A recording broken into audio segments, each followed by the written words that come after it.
Lahumul Fatihah. Bismillahirrahmanirrahim. Ar-Rahmanirrahim. Maliki yaumiddin. Iyyaka na'budu wa iyyaka nasta'in.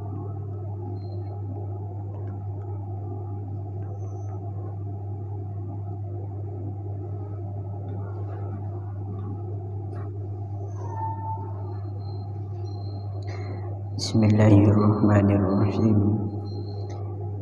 Faqad qala al-muallif rahimahullahu ta'ala wa nafa'na bihi wa bi 'ulumihi wa bi barakatihi fid dharain amin Allahumma amin.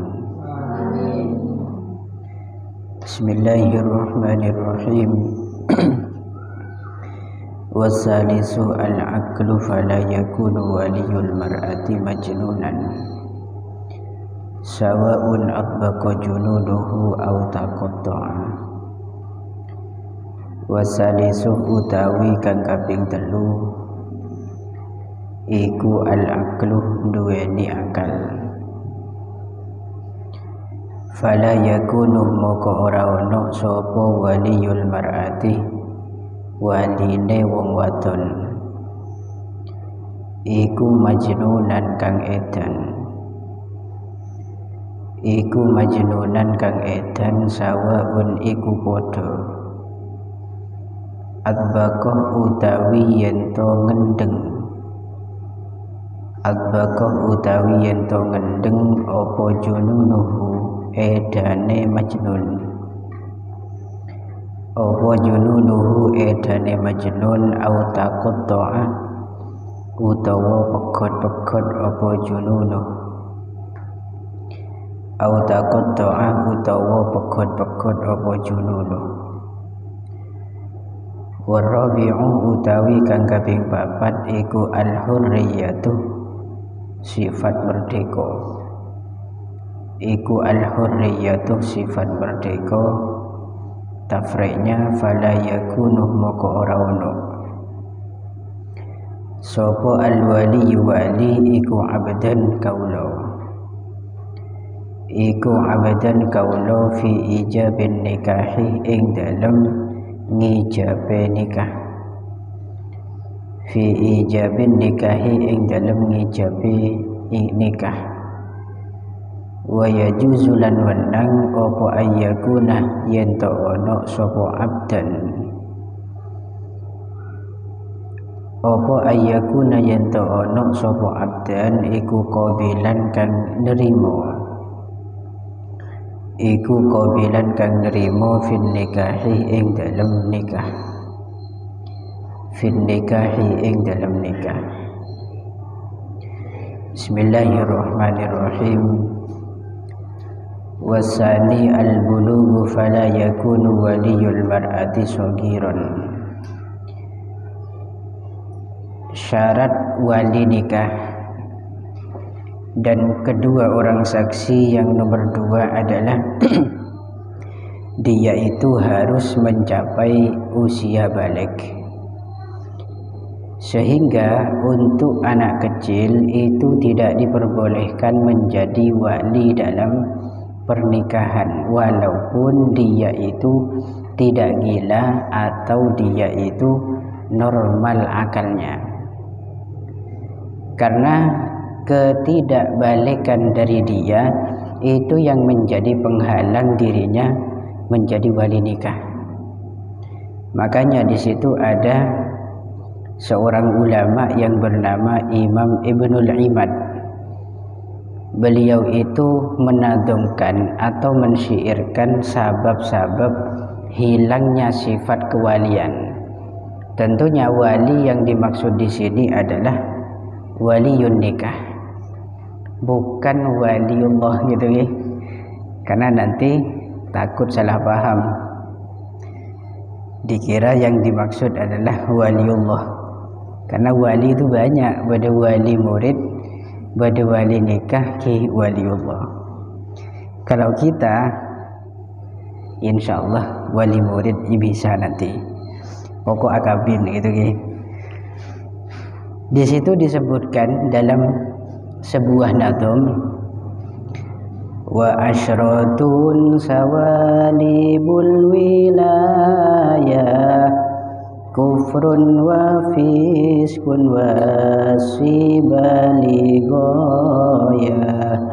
rikun jununun mut bikun awil khabal wa akhrasu jawabuhu qadik tafal. Ini kepada sebuah Allah lagi zu'atahin nadhi ruhu mubarsimun wa ablahu layah tadi wa abkamu. Itu ada 10 hal. Kalau 10 hal ini salah satu di antaranya terdapat pada diri seseorang, maka dia otomatis tidak boleh menjadi seorang wali nikah. Apa yang pertama adalah kufrun, beragama di luar Islam. Kemudian fasik. Fasik itu kata kemarin ukurannya sering melakukan dosa-dosa kecil dan pernah berbuat dosa besar. Nah ini yang ketiga, wasibaligoyah, anak yang masih belum mencapai usia balik atau masa-masa kekanak-kanakan, itu juga tidak diperbolehkan menjadi seorang saksi. Terus sekarang apa alasannya kenapa anak kecil walaupun dia tidak gila atau dia itu cerdas tetap tidak bisa menikahkan seorang perempuan? Alasannya li'anna syiba atau li'anna syigor yaslubul ibarat, karena sifat kecil itu menghilangkan atau merusak ibarat. Apa itu ibarat? Yaitu ungkapan yang keluar dari dirinya. Ungkapan yang keluar dari lisan anak kecil itu ghairu mu'tabarah, tidak dianggap oleh syariat walaupun toh di situ cerdas.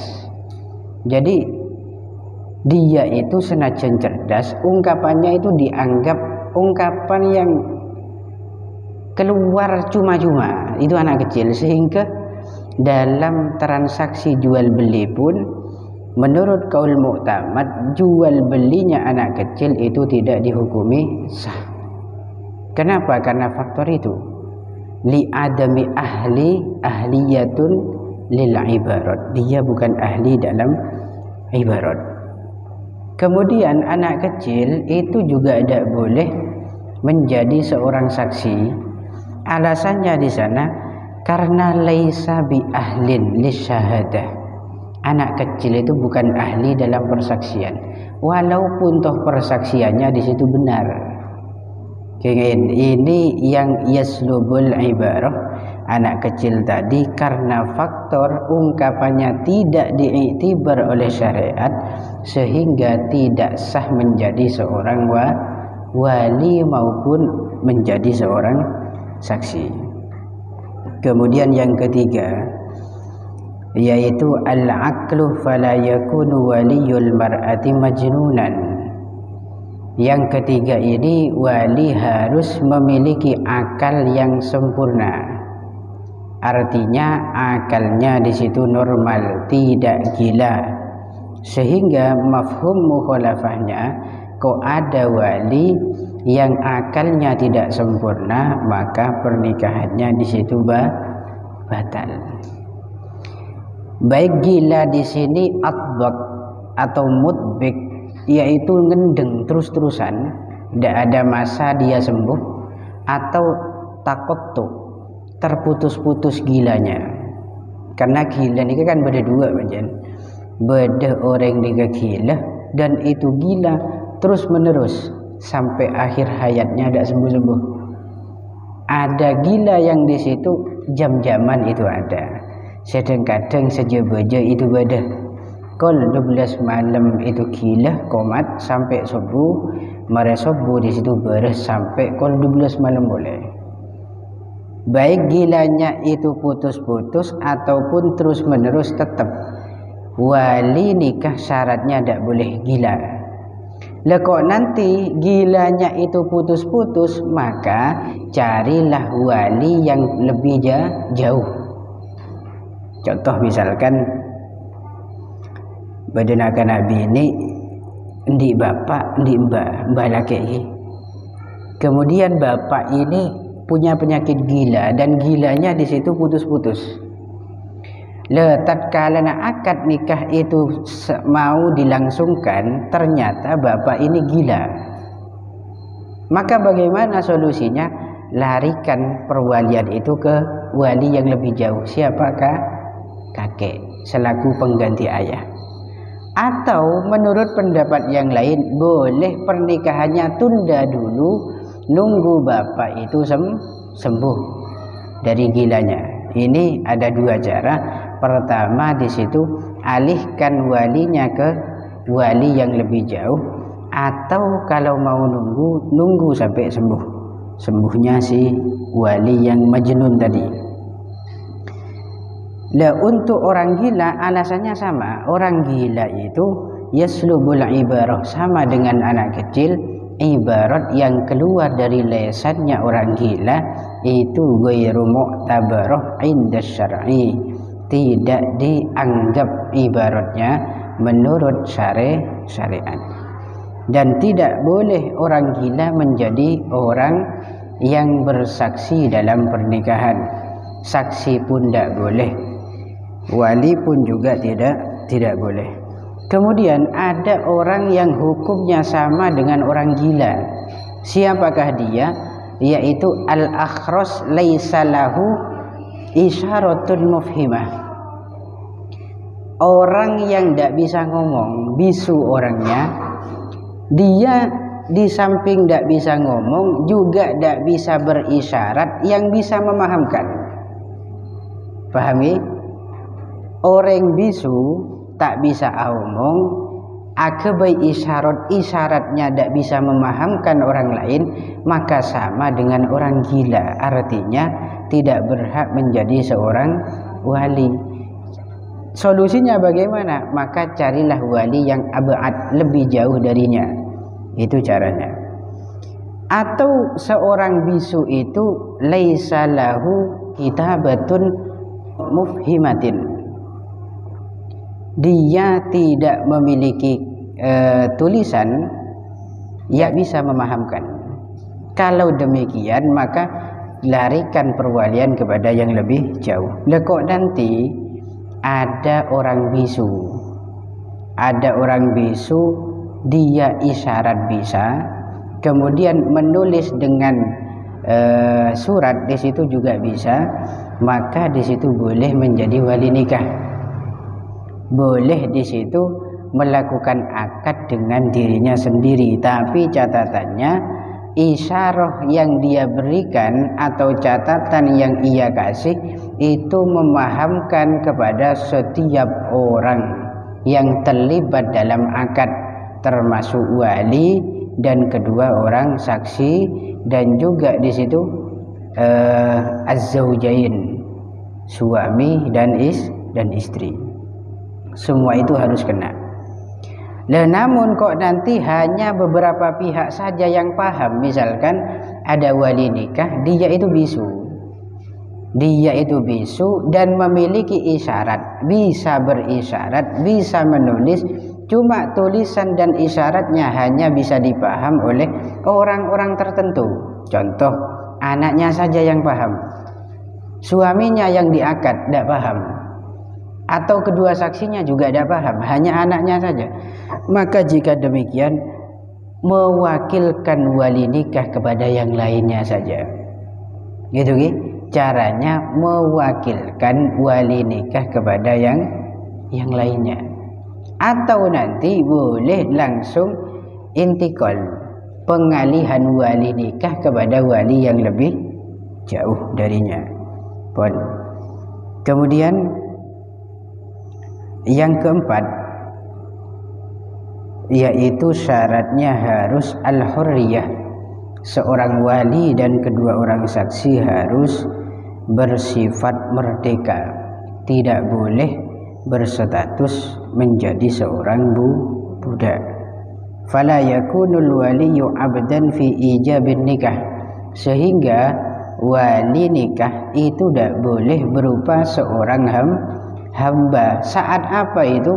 Fi ijabin nikah, saat mengijabi nikah.